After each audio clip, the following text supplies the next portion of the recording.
Howdy ho. You know, reviews used to be the bread and butter of my channel back in Season 1, and I even got far enough to get review copies from Nintendo and indie devs. Now they're doing rather poorly, but because I'm a stubborn son of a bitch, I'm just gonna do more. Crash Bandicoot was a series I saw and played very little of in my early days because I grew up on Nintendo, and by the time PlayStation became a major player in the game, I had become primarily a PC player. And though I had a PS2, I believe there was only one main entry on that platform. Is Crash Bandicoot 4 gonna teach me a lesson about skipping the series? I did mention I dabbled with the series early in the day, and the 3D scroller gameplay didn't quite grab my attention, especially when I had already played full 3D Roman games by then, ergo Super Mario 64. What immediately caught my attention about Crash Bandicoot 4 is that it felt immediately familiar. This game is crafted so closely as a modernized continuation of the series, and thus its continued numbering, that I immediately felt that nostalgic tingle in my naughty bits. I found myself shocked at the combination of classic gameplay in which I really needed to know the level, and that dying could come very easily. If you know me, you know I'm used to a challenge, but I went into this thinking they reinvented the series. And here's the thing, I find myself glad they didn't.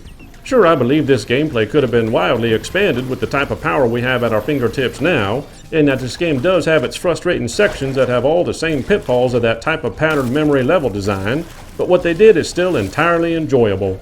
Furthermore, the additional characters play differently, and that's where the variation is nice. It might not be the type of variation that really expands the game's core concept, but it keeps things from getting stale. Add in bonus levels for people looking to have a real challenge, and this game does, indeed, jangle your nostalgia nutsack.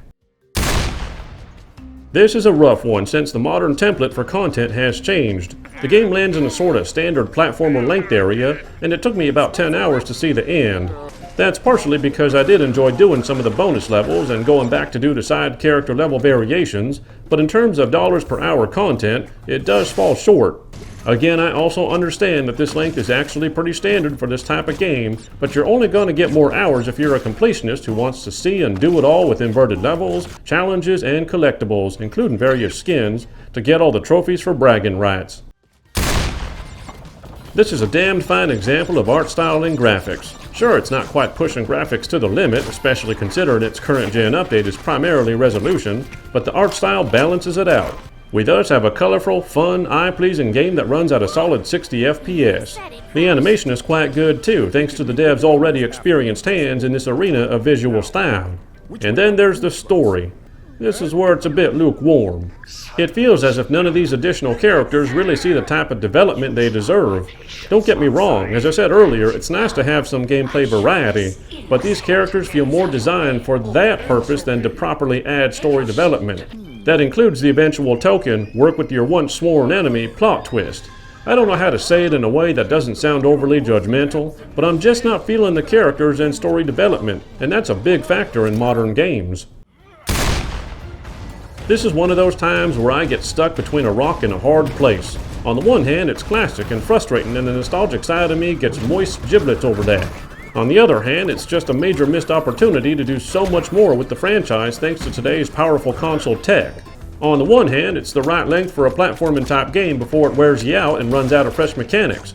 On the other hand, its core campaign is quite short for the price since many games nowadays take advantage of expanded storage to bring about bigger, more expansive worlds. On the one hand, it's absolutely lovely to look at and a fair reminder that graphics and art style can work together and are not mutually exclusive.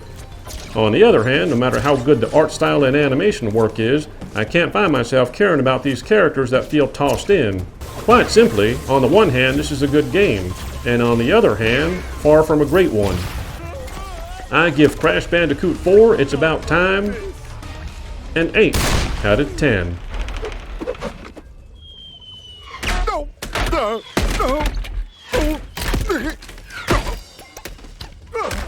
See you next time on the Gaming 5.